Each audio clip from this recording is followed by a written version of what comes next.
5 secret signs God's rarest gift are hidden within your darkest moments. Have you ever felt like life was collapsing around you? Like the darkness was so thick that even the memory of light seemed like a distant dream? I have. And maybe, just maybe, you have too. There's a moment in every person's life when it feels like the universe has turned its back. When everything you thought you were, everything you thought you wanted, begins to crumble. But what if I told you that in those very moments, those brutal, soul-shattering experiences, lie the most sacred and rarest gifts of God? I'm not talking about the kind of blessings we post about on social media. I'm talking about the divine seeds planted so deep within our pain that only the brave, the broken, and the awakened can even begin to recognize them. We live in a world obsessed with light. We chase happiness like it's oxygen. We scroll through curated lives, comparing our chaos to their calm, our storms to their sunsets. But what if the real divine power, the rarest gift, is not in the light, but in the darkness that led us to it? What if your heartbreak, your failure, your loss, your depression was not a detour from your destiny, but a direct doorway into it? Click subscribe to this channel to get more profound spiritual lesson. I want to take you on a journey today, not through mystical places or ancient temples, but into the darkest corners of your own soul, because that's where God hides his rarest gifts, not in the applause, not in the achievements, but in the ashes. And if you're willing to sit with your pain, not run from it, not numb it, not pretend it's not there, but really sit with it, then you'll begin to hear a whisper, a sacred whisper, a voice beneath the noise saying, this is your becoming. I remember a time when I was completely broken, not just emotionally, but spiritually. I had lost my sense of self. Everything I had attached my identity to, my work, my relationships, my dreams, had collapsed one by one. I was stripped bare. And in that moment there was no spiritual quote, no motivational video, no prayer that made it feel better. It just hurt. But something strange happened the longer I stayed in that place. The silence stopped being terrifying. The emptiness began to feel like space for something new to be born. And ever so gently I started to feel something different than hope. I started to feel presence, a sacred presence. Like I wasn't alone in the darkness after all. Like maybe I had to lose everything I thought I needed to find what I truly needed, myself. God, truth. You see, we often confuse God's silence with his absence, but silence is where God speaks the loudest. If you are in a season right now where your world is unraveling, where nothing makes sense, where you feel forgotten or unseen, I want to tell you this: you are not being punished. You are being prepared. You are not being abandoned. You are being anointed. The pain you feel is not the end of your story, it's the birthplace of your purpose. Let me ask you something you may have never dared to ask yourself. What if the worst thing that ever happened to you was actually the beginning of the best thing that will ever happen to you? What if your trauma is sacred ground? What if the tears you cried in secret were watering something divine within you, a gift so rare that it could only be grown in the soil of your suffering? We don't talk about this enough. We glorify the mountaintops but avoid the valleys. Yet it's in the valley that our character is forged. Our ego dies. Our masks fall. And we meet the raw, unfiltered truth of who we are. In the darkness, we stop performing. We stop pretending. We stop chasing illusions. And for the first time, we see clearly, not with our physical eyes, but with the eyes of our soul. Some of the most powerful, world-changing people I know didn't find their calling in comfort. They found it in crisis. They didn't discover their strength in safety. They discovered it when they had no choice but to be strong. I think about the people you admire, the ones who radiate truth, who walk in deep spiritual authority. Ask them about their past, and you'll often hear stories of unspeakable pain, abuse, rejection, loss, addiction, betrayal.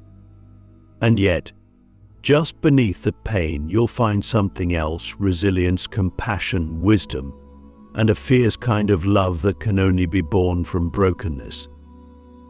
There's a reason for that. Because pain, if you let it, will purify you. It will burn away the lies you've believed about yourself. It will strip you of your ego, your pride, your false identities. And what remains is something holy, something unshakable, something eternal. I believe God allows certain pains not because He enjoys our suffering, but because He trusts us with it. Let that sink in. What if your suffering isn't a sign of punishment, but of divine trust? What if God saw in you a strength you didn't know you had, a depth, a calling, a light so bright that it needed the darkness to be revealed? People don't realize this, but the most sacred encounters with God don't always come in churches or temples or mountaintops. Sometimes they come in the quiet desperation of a sleepless night, in the sobbing silence after a heartbreak, in the moment you finally stop trying to control everything and just surrender. And when you do, something shifts, not outside you but inside. You stop asking, "Why is this happening to me?" and start asking, "What is this trying to reveal in me?" That's the turning point. That's when spiritual maturity begins. When you realize that life is not happening to you but for you. That even your darkest moments are filled with divine intelligence guiding you home to yourself. I don't want to give you cliches or false promises. This journey, the one that leads us through shadows into light, is not easy. It's not linear. It will break you. But it will also build you into something you never imagined you could be. And once you've walked through that fire, once you've met yourself in the ashes, you'll never go back. You'll know who you are. You'll know what matters. And you'll carry a depth of compassion, of presence, of power that no title or achievement could ever give you. So I ask you again, what if your darkest moment is not a detour but destiny? What if it's not the end, but the beginning of something so sacred, so rare, that only those who've been broken can understand it? This is just the beginning, because in the next part we will explore something that will change your entire perception of pain, how the very pattern of the divine is revealed within your suffering. Not after, not outside, but within. The divine pattern hidden in pain. There is a sacred geometry to the way pain shapes us. It's not random. It's not cruel. It's intentional. And if we could see our lives from a higher vantage point, from the eyes of the divine, we would weep not from sorrow, but from awe. Because every heartbreak, every loss, every betrayal, every failure is a thread in a much larger tapestry. A pattern so intricate, so perfectly aligned, that it can only be the work of God's hands. The problem is, we're too close to the canvas. We judge the painting while standing nose to nose with it, not realizing that from a distance, from eternity's perspective, it's breathtaking. And the darkest colors? They give the painting its depth. Have you ever looked back on something that once devastated you and realized it was the very thing that led to your awakening? That's not coincidence. That's design. That's the divine pattern hidden in pain. We think of pain as an interruption to our lives. But what if pain is the life trying to emerge? What if it's the womb of transformation? What if it's the divine sculptor chiseling away everything that is not truly you, so that your real essence can be revealed? I'll ask you this: if you had never been hurt, would you have ever searched for healing? If you had never been lost, would you have ever gone on a journey to be found? If you had never been broken, would you have ever known what it means to be whole? The truth is, we require contrast to awaken. Without the night, we don't recognize the dawn. Without the ache, we don't value the presence. Without the silence, the voice of God would go unnoticed. There's a strange paradox in spiritual growth. The more you are willing to descend into your pain, the higher you rise in your purpose. It's not about escaping suffering. It's about transmuting it, turning it into wisdom, into service, into compassion. That's the divine pattern. Not that we avoid the fire, but that we walk through the fire and come out gold. You see, we pray for strength, but then we resist the very weight that builds it. We pray for clarity, but then run from the confusion that precedes it. We pray for purpose, but then reject the pain that reveals it. I want to tell you something that may change how you see everything. The wound is not the enemy. The wound is the doorway. It's the portal through which your soul steps into its next evolution. And this is why God hides His rarest gifts in your darkest moments. Because only when everything external is stripped away can the internal be discovered. Only in emptiness can you hear the whisper of eternity. Only in surrender can you receive the vision that was always meant for you. So often we think we're being buried, when really we're being planted.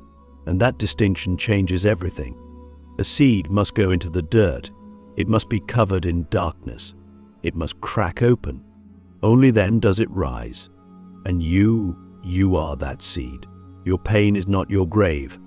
It's your genesis. The beginning of something so sacred, so powerful, that it had to be hidden in the shadows until you were ready to carry it. But how do we trust this process when it hurts so much? How do we believe in a divine plan when we feel abandoned by it? The answer is presence, radical presence, not the kind of presence you find in a quiet meditation session or a beautiful sunset. I'm talking about the kind of presence that sits with the ache without trying to fix it, that breathes through the tears, that listens to the silence until it sings.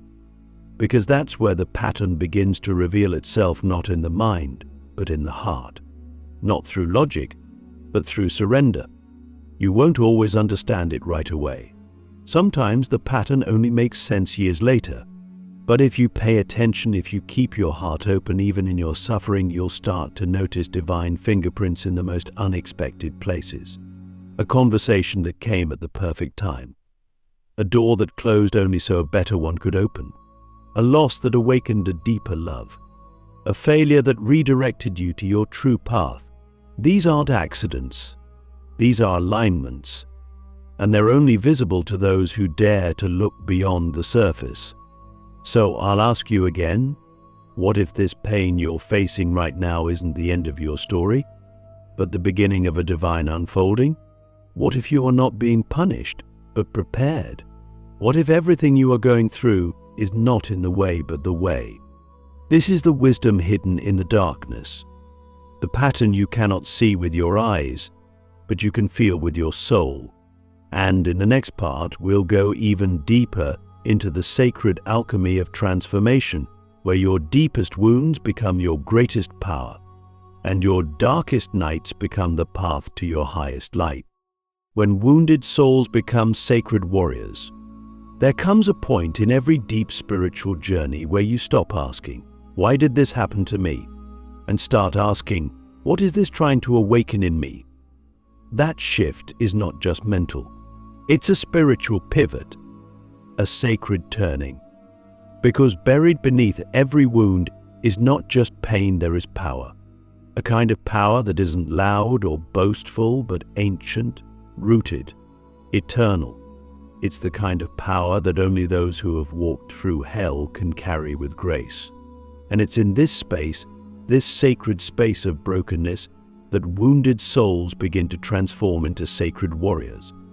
You see, the world doesn't need more perfect people. It needs people who have been shattered and still choose to stand. People who have cried oceans and still choose to love. People who have every reason to give up but don't. Those are the real warriors. And they don't wear armor made of ego or pride. Their armor is made of scars, not to hide, but to testify. Because every scar says, "I survived. I felt the fire. And I didn't run. I let it burn away the false so I could remember who I really am." It's easy to talk about spirituality when life is peaceful, when the path is clear and the blessings are flowing. But the real test, the true transformation happens when everything is stripped away, when you're sitting in the rubble, alone, and all you have left is the whisper of your soul saying, "Keep going." That's where warriors are born. In the silence, in the struggle, in the moments no one sees. And that's why the rarest of God's gifts are hidden in the depths of your darkest nights, because only in those nights do you forge the kind of strength that can carry light into a world drowning in its own shadow. Have you ever wondered why your pain feels so specific, so personal, like it was designed just for you? That's because it was. Not to destroy you, but to shape you, to carve you into a vessel strong enough to carry your calling. You weren't just meant to survive your suffering, you were meant to transcend through it and then turn back and lift others who are still in it. That's the sacred warrior's path, to become the medicine they never received, to become the light they once searched for, to become the guide they desperately needed when they were lost. This doesn't mean you have to be fearless. In fact, the sacred warrior knows fear intimately, but they walk anyway. They tremble, but they move. They doubt, but they trust. And that's what makes them powerful. Not the absence of fear, but the presence of purpose. A purpose born from pain. A calling that could only be heard in the silence of suffering. Because when everything else is stripped away, what remains is what's real. And what's real is this: you are being prepared for something greater than you can imagine. Your soul agreed to this, not for punishment, but for purpose. Let me ask you something that most people are too afraid to face. What if your wound is your mission? What if the thing that once almost destroyed you is the very thing you were born to heal in others? What if your greatest shame is the doorway to your highest service? We keep looking for destiny in the light, but the truth is, destiny is forged in the dark. And the ones who rise from that darkness with love still in their hearts, those are the sacred warriors the world is waiting for. You don't need to wait until you're fully healed to begin. Start now, with your cracked voice, with your uncertain steps, with your trembling hands. Because God doesn't call the flawless, He calls the faithful. Those willing to walk through the fire and carry the flame. Those who understand that their wound is not a weakness, it's the place where the divine decided to plant a gift so rare, so powerful, that it could only grow through the soil of suffering. In the final part, we will walk into the final mystery, the moment when the darkness no longer haunts you because you realize it was never your enemy. It was your initiation. The final alchemy, turning darkness into divinity. There is a moment subtle, sacred, and silent when everything changes. Not because the pain disappears, not because the past is erased, but because your perception shifts. You stop running from the darkness. You stop fighting it.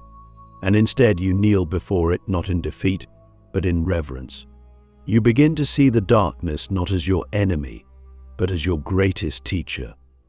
The place where you were unmade, so you could be remade.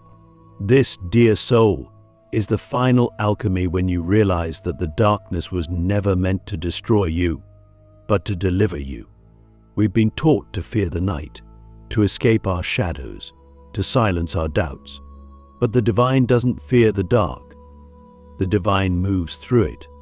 God creates in darkness. Seeds bloom in it. Stars are born in it. And so are we reborn in the sacred silence of our lowest moments. That's the hidden mystery. The final transformation, when you no longer see your pain as a punishment, but as a portal, a holy passage that led you not away from yourself, but deeper into your sacred truth. You begin to understand that every tear you cried was a baptism. Every sleepless night was a vigil. Every heartbreak was a sacred cracking open, the shattering of the shell that kept your soul from breathing. And now, you are no longer just a survivor. You are an embodiment of the divine. You carry the fragrance of fire and the wisdom of wounds. You don't just talk about healing, you are the healing. You don't just quote spiritual truths, you embody them. Because you've lived them. You've walked through the valley of shadows and brought back light. And in that light, there is no need to prove anything, no need to fix, to rush, to explain. You know who you are. You know what it costs to be here. You carry yourself not with arrogance, but with quiet certainty. You have made peace with the mystery. You've stopped needing all the answers because you've discovered the ultimate truth, that God's rarest gift was never about what you could achieve, but who you could become. Let me ask you something that few dare to even consider. What if your soul chose this path before you were born? What if every wound was written into your story, not as a punishment, but as a sacred initiation? What if the very thing you've been resisting is the thing your soul came here to experience, to transmute, to transcend, and to turn into medicine for the world? The final alchemy is not about escaping the human experience. It's about transfiguring it. It's about turning sorrow into wisdom, wounds into wings, and pain into presence. It's about becoming so rooted in your divine essence that nothing external can shake you. You've become the storm and the stillness, the question and the answer, the broken and the whole. And now, as you rise not above your pain, but with it you carry something sacred that no one can take from you, the knowing, the deep, soul-seared knowing that you are not what happened to you. You are what rose from it. The fire did not consume you. It consecrated you. So go now not to escape your past, but to embody its sacred gift. Speak your truth. Share your scars. Love with the force of someone who knows how fragile life is. Serve from a place of depth, not performance. And shine not because you've never known darkness, but because you found your light inside it. This is your gift. This is your calling. This is your divine inheritance.